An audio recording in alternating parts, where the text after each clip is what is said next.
ওখান থেকে ভর্তির কথা শুনলাম, পরে ভর্তি আছে। আজকে সকালবেলা আপনারা জানেন মানিকচক আমরা ভিজিট করেছি, গতকাল মুর্শিদাবাদ করেছি, আজকে রতুয়া আমাদের প্রোগ্রাম ছিল এবং অনেকটা কাজও আমাদের সরকার করেছে। কিন্তু যেটা এত বড় গঙ্গা সংস্কারের জন্য দিল্লি যদি টাকা না দেয় তাহলে গঙ্গা সংস্কার হবে।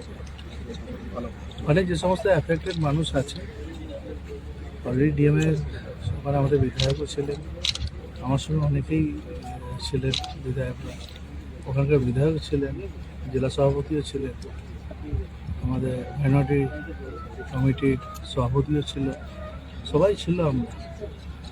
তা আমরা মনে করি দিদি আমাকে পাঠিয়েছে, সিএম ম্যাডাম পাঠিয়েছে, আমরা দেখে গেলাম, রিপোর্ট দেবো। আর যে সমস্ত বাড়িগুলো ক্ষতিগ্রস্ত হয়েছে সেই জন্যে তাদেরকে রিস্টেট হয়েছে দেখা।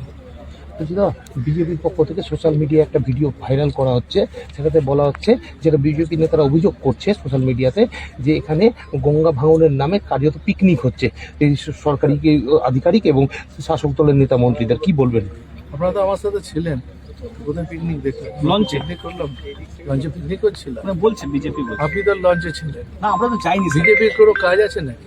লঞ্চের সেই ছবিটাই ভাইরাল। BJP যাদের কথা বলছি, কি পিকনিক হচ্ছে আপনি বলুন?